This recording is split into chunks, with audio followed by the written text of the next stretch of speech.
Hey everyone, Kevin from Robertson's Power and Sports. It's early September here in southern Maine, and whether you like to admit it or not, winter's right around the corner. So what better time to build the ultimate plowing machine from Can-Am? Let's take a look at it.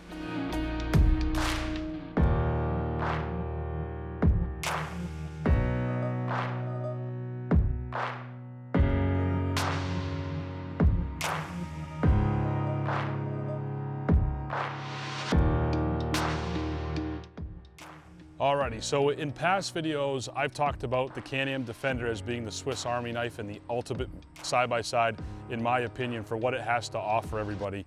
And this here is a prime example of what this machine can do.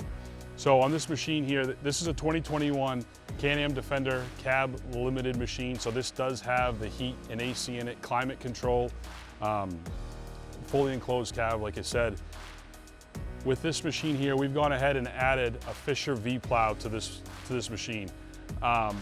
One thing that we talk about with side-by-sides or ATVs when plowing is their ability to push snow or the lack of ability to push snow, just because when you have a straight blade out there, there's a lot of snow that gets gathered in the front of that plow, and the machine just doesn't have the weight behind it to push it, okay? So what we've thought of on this machine here is we're gonna put a V-Plow on this. When you put a V-Plow on and you V that blade back, even though you're going through a lot of snow, deep snow, it's not as strenuous for the machine because we're just pushing a center channel and the snow is going off to the side, okay? So with this here, you should be able to push a decent amount of snow when you put that in V, and then you'll be able to just angle the plow, wing everything off to the side, depending on your application. One thing I do like about the V-Plow is this does not use the machine's winch to lift up and down. If you're familiar with Fisher plows, this is a self-contained system. It's electric over hydraulic, just like in your pickup truck. The control, and I'll show you inside, is a fish stick. Very, very similar to if you've been plowing before, you're familiar with that setup there. Just control it right in your hand and you can control the plow. So this does obviously go up and down. It'll turn left, right, V back, and also it'll scoop forward. So this really is going to be a great machine for all your plowing needs. Being a smaller machine, it's also going to get into nice tight areas where a pickup truck may not be able to get. It's great for, you know, somebody that's plowing sidewalks or, you know, a lot of nooks and crannies wherever your plow account may be. This machine is really going to help you out, get in and out of those tight areas. And also, being with the heat and AC, all that, it's going to keep you nice and warm while you're doing it. So here is the Fisher V-Plow. Also what we've added to the front here is a light bar right here on the bumper. You can use it obviously when you're plowing, but we also thought of, you know, for trail riding, if you do want to have a light bar on the front, you can flip this on. Up at the top, we've added a 50-inch light bar as well. That way there, when you're plowing at night, you're gonna have plenty of light to be able to see exactly what you're doing, or, you know, trail riding, whatever. This machine was really thought of not just specifically for plowing, but all around use of this machine too. So moving around to the side, suspension-wise, anytime you put, you know, especially a good-sized plow on a machine, you're going to want to make sure you upgrade the suspension. So we've gone ahead and put heavy-duty springs. Can-Am, as of right now, doesn't offer a heavy-duty spring kit for this machine. So we went with S3 springs. I will give you a little bit of a note on this machine here. Because it is a cab, you have to run rear springs on all four corners.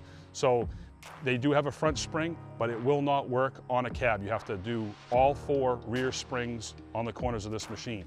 And what this will do is it enables you, you know, when you lift up the plow, the front end of the machine doesn't sag down real low, and then when you're sitting in the seat, you feel like you're really pitched forward.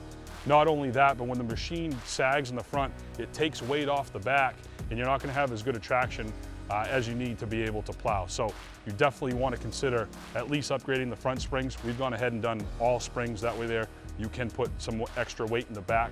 Also, this machine doesn't have it, but Fisher also does sell a sander, a mini sander that you can put in the back too for the ultimate as far as you know, being able to plow and sand at the same time. So again, always consider a suspension upgrade when you're putting a plow on.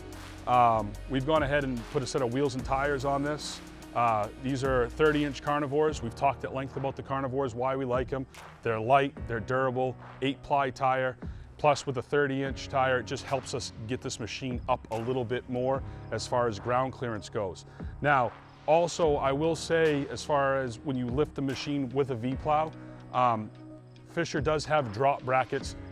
That way there the plow sits correctly. We did have to put the drop brackets on this machine in order to get the plow to sit down low. So if you are looking into buying a Fisher V-plow and the machine that you have is lifted, definitely know that there are drop brackets out there to be able to get the plow to sit right for you.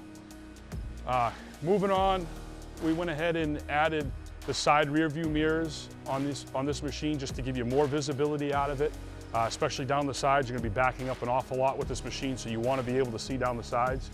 We've gone ahead and tinted the windows, especially if you're going to be riding in the summertime, help keep that sun from beating on you. Even though it does have AC, we want to make sure that that sun's not beating on you. So went ahead and tinted the windows on it. Moving around to the back, a lot of people will use these machines around their land, whether you're going to put hay in the back, firewood in the back, anything you really need. Sometimes you need a little bit more room in the bed. So Can-Am, again, they do a great job with their accessories. We've gone ahead and added a headache rack to the back and also the bed wall extenders. Now, the headache rack and the bed wall extenders, they have spots to be able to put tool holders. So what you see right here is you can put a shovel on the side. It's just a strap, okay? And you strap in whether you want to put a shovel in there, an axe in there, any tool that you may be using, a rake. It's held right on the side, and there's multiple mount points on this system to do that. One thing I do like about this bed extender, this strap here, flip this down, this just flips up. So now you have that much more room inside the bed as far as height goes, so you can stack stuff up, pretty tall. The other nice thing is if you decide that you don't want to have this on at all, even if folding it down, you just don't want that, all you have to do is on the inside here, and I'll show you a close-up in a little bit, there's this little pin here. You just rotate it, and this whole thing just comes right off. Super, super easy. I really like this design. Some people may not need this all the time, but when you do need it, it's real easy to put back on. Just slide in the slots like that. Flip the lever, you're good. And that's that. Moving around to the back, the bed extender also has a tailgate that swings open, and it does come off pretty easy as well. How to operate this, just pull this lever and the gate opens. So it's really easy to still access any of the stuff that you have in the back of the machine. If you don't want the tailgate, just like the bed sides, this pops right off and you can set it in the garage. If you don't want the tailgate on, decide you want it on, slides right back in the slots, and then go ahead and close it. So really, really versatile. You can do a lot of things with this machine. You won't be disappointed with this bed extender. This is the first time we've actually installed one on one of our machines here, and to say that I'm impressed is an understatement for sure. Also, went ahead and added a rear bumper to this machine with the mud flaps. Now, in order to put the mud flaps on, you do have to add this rear bumper. We've also added a light bar, an LED light bar. This is a spot flood combo throughout the back of the machine for when you're plowing. That way there you can really get a nice wash out the back, especially if you're gonna be plowing at nighttime. So to help with being able to see at night looking out of the back, we've added a rear view camera. Now, typically with BRP rear view cameras, we've talked about this in other videos, they want you to put that camera right down here in the back. Now that camera's gonna help, especially if you're gonna be hooking up to trailers a lot. This machine, we just wanted a better visibility out the back. So we've gone ahead and, like in other machines, we've added the camera right onto the back of the roof looking straight out the back. I really like this setup. Gets the camera up high. It's not gonna get dusty, dirty. It's not gonna fog up at all as far as from any heat coming from an exhaust. So definitely consider putting your camera, mounting it up high on the roof there. So that's about it from the outside. Let's go take a look inside. All right, before we move along to the inside, I forgot to mention that we had added a set of color match rock sliders, so you can see right underneath the door there, the Hyper Silver rock sliders. Just gonna add more protection to the machine. especially when you're out trail riding it. You know, you're not going to break the plastics if you're going to rub up against some rocks or whatever other obstacles you're going over while you're out on the trail. So now moving into the inside, we talked about the fish stick controller for the plow. We went ahead and mounted it right here to the dash, and to be able to use this, it's super, super easy. Just pick it right up. It holds it right in your hand. All your controls right here at your fingertips. Fisher, also you can go with the fish stick with them or a joystick that mounts in the dash. And given the amount of room or lack of room in the dash, we just felt that this was a better setup for this machine. But depending on what application you're using it for, maybe a joystick's better. Maybe you're more comfortable using a joystick. Like I said, just for this application, we went with the fish stick itself. So that's on the plow there. We've also gone ahead and added a rear view camera we talked about, so that the screen right here, as soon as you turn the key on, that's going to show what that camera's looking at out the back. We've also added BRP's complete audio system for the Defender. I will tell you that there are two systems that you can get for this machine. It's either their audio system or their complete system, and the difference between the two is the regular audio is just going to come with the head unit and 2 speakers, where the complete system comes with 4 speakers. I do like the 4-speaker setup, especially, you know, in here. It does sound really, really nice. Also on the inside of this machine we'll talk about is the windshield. So the one thing that I really like about the windshield, one, it has a wiper and washer kit on it, and that comes standard on the Cab Limited.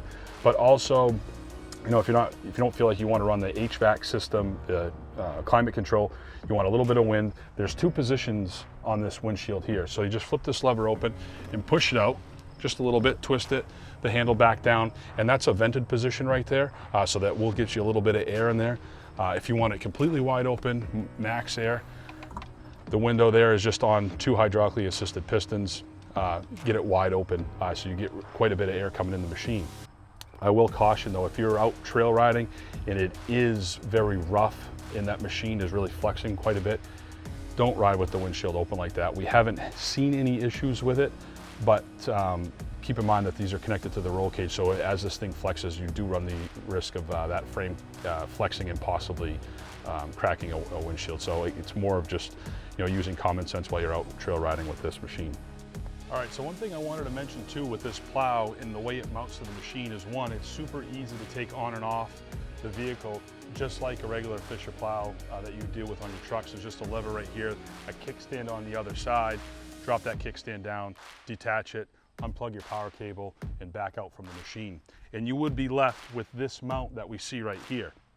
So what I will tell you that I really like about this setup is that at the end of the season, when you're done plowing and you want to be able to use this machine to go trail riding, there's just 4 bolts that are going to hold this actual mount to the machine. Take those 4 bolts out, and this big mount that you see right here in the front, it's going to come right off the machine, store it with the plow until next season.